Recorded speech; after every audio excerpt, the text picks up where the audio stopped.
చాలా చతురతను, చాలా అతి తెలివితేటలను, ఫేక్ న్యూస్ను నడిపి మీడియాను మేనేజ్ చేసి తిమ్మిని బమ్మిని చేసే ప్రయత్నంలో ఒక భాగంగానే మేము కనబడతా ఉన్నాం. అందుకే మొదలేమన్నారు, ఏం కాలేదు, అక్కడ ఏం నష్టం జరగలేదు అని ఒక తుపేల్ ప్రెస్ నోట్ రిలీజ్ చేసినారు. ఆ తర్వాత ఇగో ఇది ప్రెస్ నోట్, అందులో ఏం లేదని. తర్వాత ఎఫ్ఐఆర్ వచ్చింది బయటికి. ఎఫ్ఐఆర్లో పాపం ఆ పోలీస్ ఆయన నిజాయితీగా పనిచేసినట్టున్నాడు. ఆయన రాసిండు క్లియర్గా, ఏమి జరగలేదు అనేది తప్పు.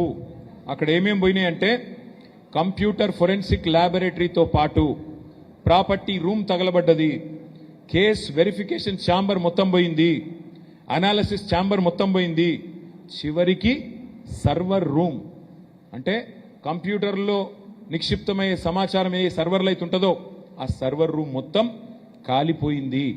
ఒకటి కాదు, property room, case verification chamber, analysis chamber, చివరికి సర్వర్ రూమ్ అన్ని పూర్తిగా కాలిపోయినాయని చెప్పి నేను చెప్పడం లేదు, ఎఫ్ఐఆర్ చెప్తా ఉన్నది.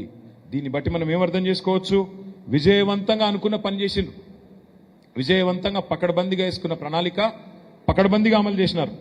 ఎందుకంటే ఒకసారిగా సర్వర్లు అలవెట్టినాక ఇంకేముంటుంది కాడ, ఆధారాలు పోయింది, కేసు పోయింది, సర్వర్లు పోయినాయి, అందులో ఉన్న డేటా పోయింది. కుట్ర విజయవంతంగా ముఖ్యమంత్రి గారు పూర్తి చేసినారు. 50 కంప్యూటర్లు తగలబడ్డాయంట. ఇలా ఒక ప్రభుత్వం అదేవిధంగా ప్రభుత్వాధినేత బహుశా తమ కార్యాలయాన్ని తామే మొట్టమొదటిసారి కుట్రతో కాల్చేయించడం చరిత్రలో ఎక్కడ జరిగి ఉండదు అని రాష్ట్ర ప్రజలు భావిస్తూ ఉన్నారు. నేను ఇవాళ కేంద్ర ప్రభుత్వాన్ని సూటిగా డిమాండ్ చేస్తా ఉన్నా. ఎందుకంటే దొంగ చీకటి ఒకటైపోయినాయి, ఇక్కడ దొంగ చీకటి ఒకటైపోయినాయి. రాష్ట్ర ముఖ్యమంత్రి దొంగ, రాష్ట్ర ముఖ్యమంత్రి నేరగాడు. ఆయన కింద ఉండే శాఖలో ఇవాళ పూర్తి స్థాయిలో ఒక కుట్రపూరితంగా ఈ యాక్సిడెంట్ జరిగిందని రాష్ట్రం మొత్తం భావిస్తూ ఉన్నది. కాబట్టి నేను సీదా ఇవాళ కేంద్ర ప్రభుత్వాన్ని అడుగుతా ఉన్నా. ఇన్ని రోజులు మేనేజ్ చేసుకున్నాడు రేవంత్ రెడ్డి, కేంద్రంతో కూడా లాలూచిపడ్డాడు. పోయినప్పుడల్లా అమిత్ షా కాలు పట్టుకుంటాడు ఢిల్లీలో, లాలూచిపడి మేనేజ్ చేసుకున్నాడు. కానీ కేసు మాత్రం న్యాయస్థానంలో ఉంది కాబట్టి, విచారణ చివరికి వచ్చి శిక్షపడే టైం వచ్చింది కాబట్టి, మరి వాళ్ళు కేంద్రమోలు చెప్పినరో ఈయన తెలివితేటలో కానీ మొత్తానికి ఇన్ని రోజులు నెట్టుకొచ్చిండు 2 years. కానీ విచారణ చివరి దశకు వచ్చిన తర్వాత సాక్ష్యాధారాలను మాయం చేసే ఒక డెడ్లీ కుట్ర ఏదైతే ఈ రాష్ట్ర ముఖ్యమంత్రి చేసిండో దీనిలో నిగ్గు తేల్చాలి అని కేంద్ర ప్రభుత్వాన్ని నేను డిమాండ్ చేస్తా ఉన్నా. ఇది చిన్న చితక విషయం కాదు, చిన్న చిల్లర విషయం కాదు ఇది. అందుకే నేను అంటా ఉన్నా, కేంద్రం వెంటనే స్పందించాలి. మీరు ఖచ్చితంగా ఒక రిటైర్డ్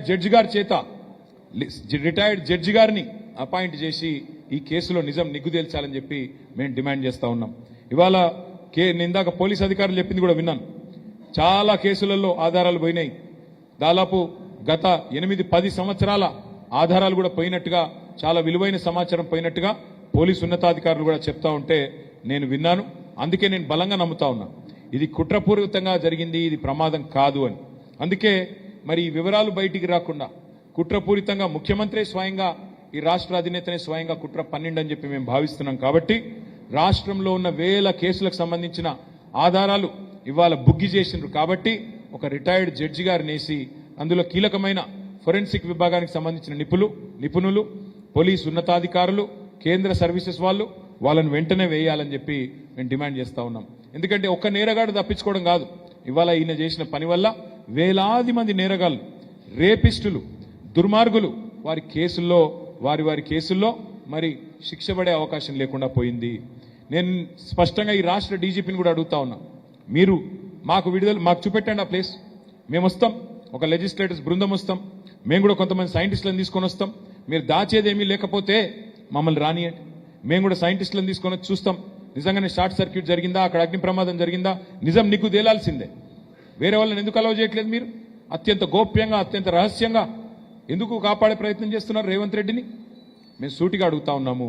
అందుకే ఇక వీళ్ళు ఎట్లాగూ వినరు, ఈ పోలీసులు ఎట్లాగూ ప్రైవేట్ ఆర్మీ లెక్క పూర్తిగా మారిపోయినారు. కాబట్టే కేంద్ర ప్రభుత్వాన్ని మేము డిమాండ్ చేస్తున్నాం, మీకు లాలూచి లేకపోతే రేవంత్ రెడ్డితో, ఎందుకంటే లాలూచి ఉందనేది కూడా నేను ఉత్తగానే అంటలేను, ఎన్నో సందర్భాల్లో తేలిపోయింది ఇప్పటికే.